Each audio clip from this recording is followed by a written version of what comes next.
Welcome back नाज़रीन। बात कर लेते हैं जामिया कराची के प्रोफेसर डॉक्टर रियाज अहमद साहब के हवाले से। कुछ दिन पहले हमने देखा कि एक ख़बर सामने आई कि डॉक्टर रियाज साहब को अगवा कर लिया गया है और फिर उसके बाद पता चला कि वो हैदराबाद थाने में मौजूद हैं और फिर एहतजाज शुरू हो गया। फिर उनको वहाँ से वापस लेकर आ गए लोग और फिर उसके बाद एक प्रेस कॉन्फ्रेंस हुई। बड़े हक़ाइक़ सामने आए और बड़े इंकशाफात किए गए डॉक्टर रियाज की जानिब से। ये कहा गया कि जज साहब हैं, उनकी डिग्री की मनसूखी का मामला था, वो सिंडिकेट के अंदर ज़ेर बहस आना था, तो वो उन्होंने पहले से ट्वीट कर दी, इसलिए मुझे जो है वो अगवा कराया गया। हैदराबाद थाने से पता चला रोज़मर्रा की रूटीन की एक रूटीन चेकअप जो होता है उसके लिए बुलाया गया था और फिर आप सारी चीज़ें देख कर आपको भेज दिया गया।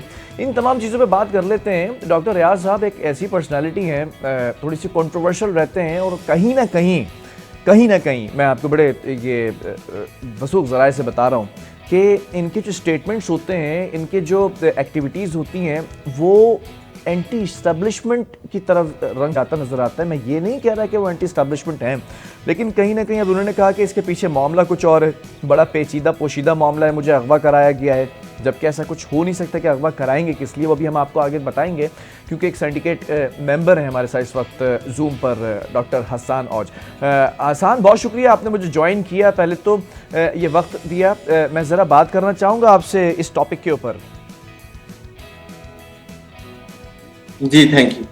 हसन, ये जो सिंडिकेट का मामला है कि इजलास होना था और फिर इजलास से पहले वो एक ट्वीट हो जाती है, उस ट्वीट के अंदर इन्होंने वाज़े कर दिया कि इस तरह का कुछ होने वाला है, एक मुझसे काम लिया जाने वाला है या फिर डिग्री का मामला है, लेकिन हमारी नॉलेज के मुताबिक तो ये खुफिया एजेंडा था और इसके अंदर तो ये डिस्कशन हुआ ही नहीं था कि अंदर होने क्या जा रहा है। तो फिर ये लीगल है या इलीगल है कि ट्वीट कर देना उसके अंदर कि ये सब कुछ होने जा रहा है?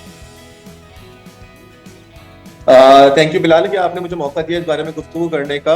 पहले तो मैं आपको ये बात बोझगुजार कर दूं कि हम जब भी सिंडिकेट का एजेंडा आता है, we are not authorized to share it, we are not authorized to talk about it. यकीनन जो हमारे कराची यूनिवर्सिटी के कोलीग्स होते हैं, उनके आइटम्स आए हुए होते हैं, professors, officers, non teaching staff और लोगों के आइटम्स आए हुए होते हैं, बहुत सारे मसाइल होते हैं उनके प्रमोशन के या डिमोशन के, सब चीज़ों के, तो वो सब चीज़ें डिस्कस होनी होती है, तो उनको पता होता है एजेंडे में उनका है, लेकिन डिटेल्स कभी भी किसी सिंडिकेट मेंबर को अलाउ नहीं होता कि वो शेयर करे। जहां तक इस मामले की बात है कि जज साहब का मामला आना था या किसी का मामला आना था, लिटरली बता रहा हूँ कि मुझे नहीं पता था कि मामला आना है। ठीक है, वल्ला it was I didn't know. उसमें सिर्फ ये लिखा था एजेंडे में कि अनफेयर मींस कमेटी की रिपोर्ट ओपन की जाएगी, ठीक है, और उसमें लिखा था working papers will be table placed. जो एजेंडे के अंदर लिखा था कि टेबल पे प्लेस किए जाएंगे आइटम, उसी वक्त आप लोग देखेंगे। तो एक चीज जब मुझे पता ही नहीं है, जब मैं उधर बैठा मुझे तो पता ही नहीं था, जब आइटम आया, खोला, चीजें देखी है, तो उस वक्त वो कमेटी की रिपोर्ट पढ़ी और उसी हिसाब से फैसला हुआ। तो उसके बारे में पहले से ट्वीट कर देना, उसके बारे में जुस्तजू करना, जो चीज आपकी डोमेन में नहीं है आप उसके लिए क्यों जुस्तजू कर रहे हो? इसका मतलब ये कि आप तो पहले से ताक बना के बैठे होते हो कि भाई कोई चीज मुझे मिले कि मैं जिस पे वो कुछ अच्छा बोलूं, एजिटेशन करूं। एक टेक्निकल क्वेश्चन कर लेते ना कि अगर वो उस जगह पर मौजूद होते सिंडिकेट की इजलास में, उस मीटिंग में, या नहीं होते, क्या उनका एक वोट इस काबिल था कि चीज़ें तब्दील हो सकती थी? अगर रियलिटी बेस्ड बात करें कि अगर हर बंदा जो है वो माइक्रोस्कोपिक एनालिसिस कर रहा है उस सिंडिकेट के मेंबर्स और वो रियलिटी बेस के ऊपर जाकर फैसला देते हैं कि आया ये मनसूखी होनी है डिग्री की या नहीं होनी है, तो अगर उनका एक वोट था क्या वो डिफरेंस पैदा कर सकता था? नहीं, बिल्कुल भी नहीं। एक वोट नहीं सिग्निफिकेंट नहीं होता है। यकीनन हर इंसान की राय बहुत मायना रखती है, और अगर वो नोट ऑफ डिसेंट डालते तो यकीनन उसमें एक दलाइल होते हैं और चीजें होती हैं, और लेकिन फैसला हमेशा जो मेजोरिटी करती है वही माना जाता है। फॉर एग्जाम्पल 22 मेंबरान हैं, सारे तो पार्टिसिपेट नहीं करते, सारे की नॉमिनेशन भी नहीं हुई होती हैं। अगर 16 मेंबरान हैं, उनमें से 9 या एक तरफ हो गए और बाकी 7 किसी और तरफ हो गए, तो जो है जो मेजोरिटी जिस तरफ होगी वो फैसला माना जाता है। बाकी लोगों का हक होता है कि इख्तिलाफ रखें। मैंने भी सिंडिकेट में एक दो फैसलों से इख्तिलाफ किया, मेरा नोट ऑफ डिसेंट है मौजूद है, तो इसका ताल्लुक नहीं था। बाकी सिंडिकेट में बहुत मौजूद मेंबरान होते हैं। जज साहब नहीं आए थे, तशरीफ नहीं लाए थे, लेकिन तारिक रफी साहब जो चेयरमैन HEC हैं, फेडरल HEC का नुमाइंदा था, मौजूद था, सेक्रेटरी बोर्ड का नुमाइंदा मौजूद था, डीन मौजूद थे जो कि अनफेयर मींस कमेटी के मेंबर भी थे, वो भी मौजूद थे, प्रोफेसर्स मौजूद थे, मैं मौजूद था, और तो ये तमाम चीज़ें ठीक है, बिल्कुल सही है, I agree with your point. लेकिन सवाल ये है कि डॉक्टर रियाज साहब उस दिन बातें कर रहे थे ज़रा अखलाकियात की और दूसरी चीज़ों की, मैंने ये देखा है कि ये मुख्तलिफ ऐसे प्रोटेस्ट के अंदर भी शामिल होते हैं जो इनकी अपनी पर्सनालिटी को मशकूक करते नज़र आते हैं। इज़ दैट ट्रू कि मारंग बलोच के प्रोटेस्ट में भी होते हैं, मामा कदीर के प्रोटेस्ट में भी होते हैं, फिर सारंग जोइयों के प्रोटेस्ट में भी होते हैं, if I am not wrong?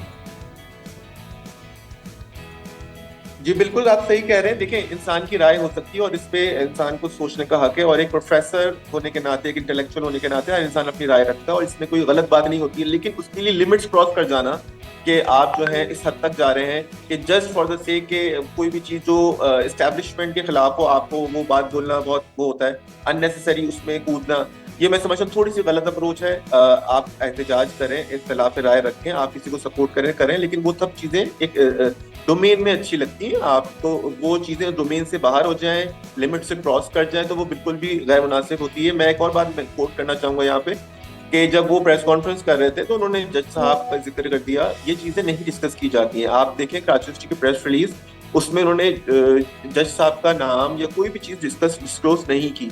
तो ये ऑफिशियली ये साउंड नहीं होता है। एक चीज और, डॉक्टर अताउर रहमान को और फिर एचईजे को इसके अंदर ले आना, फिर मामला पॉलिटिसाइज कर देना। एचईजे के ऊपर तो कोर्ट के इनको नोटिस हैं, how can he talk about HEJ? जी बिल्कुल, मुझे एचईजे के बारे में, सेनेट का जो इजलास के बारे में उन्होंने कहा कि वो मुलतवी किया गया था प्रेशर में, तो ये भी मेरी नॉलेज में नहीं है। वो उनकी नॉलेज में होगा, शायद तो सही कह रहे हो, मुझे नहीं पता वरना कि, लेकिन ये मुझे पता है कि इजलास, मैं ये समझा कि रेन की वजह से किया गया, कोई बारिश चल रही थी, लेकिन ये कि उनको लगा कि अगर इस वजह से भी किया गया है तो इसका ये आप जो है आप मीडिया पे आके नहीं बोलेंगे, आप चेयरमैन सिंडिकेट है या चेयरमैन सेनेट है, आप उसको लिख के भेजेंगे खत कि भाई आपने ये क्यों किया, हमारे इस पे एतराज़ात हैं। चीजें फौरन मीडिया पे लेके आ जाना, नाम ले लेना चीजों के, अब उसकी वजह से पूरे पाकिस्तान में एक डिबेट शुरू हो गई उस प्रेस कॉन्फ्रेंस के बाद, और जिसकी वजह से कि जो है जज साहब का नाम भी लिया जाने लगा फिर हर जगह, ये सब चीजें, तो ये चीजें गलत होती हैं। हमें किसी का नाम लिए बगैर जो है जनरल बात करना तो फिर भी बनता है, लेकिन इस तरीके से आप जिस मीटिंग का आप हिस्सा भी नहीं थे, आप उस बारे में कैसे बात कर सकते हो?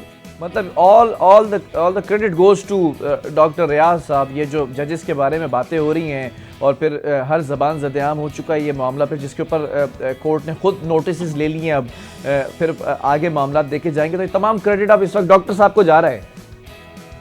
बिल्कुल, देखिए ये चीजें डिस्कस ही नहीं करनी चाहिए थी, नाम ही नहीं आने चाहिए थे। आपका मामला उठाया गया था, आप उस पर प्रोटेस्ट करते कि मुझे क्यों उठाया गया, और इस पे फिर बस सब आपके साथ खड़े होते, लेकिन आपने उसको फौरन ही लिंक कर दिया कि ये फैसला हुआ है। सिंडिकेट में क्या फैसला हुआ किसी को नहीं पता था। क्या किसी को पता था सिंडिकेट में क्या फैसला हुआ है, किस नाम का फैसला हुआ है? किसी को नहीं पता था। आपने खुद ही उसको भांडा बीच चौराहे पे फोड़ा है। चलें ठीक है, डॉक्टर हसन औज आपका बहुत शुक्रिया, सिंडिकेट मेंबर हैं, और इस वक्त सिंडिकेट का मामला था ज़ेर गौर आ चुका था। डॉक्टर रियाज साहब ने बड़े इंकशाफात किए और बड़ी चीज़ों को लिंकअप किया। अब देखना ये कि आगे जो मज़ीद इन्वेस्टिगेशन होगी तो उसके अंदर क्या सामने आएगा इस मामले को, लेकिन देखना ये कि डॉक्टर रियाज साहब की जो कुर्बतें हैं, जो उनकी एफिलिएशन है, वो कहाँ कहाँ पर ये बड़े सवालिया निशान उठते दिखाई देते हैं। जब मामला खुलेगा, वो कहते हैं ना, बात जब निकलेगी तो बड़ी दूर तक जाएगी। इसी के साथ प्रोग्राम का वक्त ख़त्म हुआ है। अपने मेज़बान बिलाल खान को दीजिए इजाज़त। अल्लाह हाफ़िज़।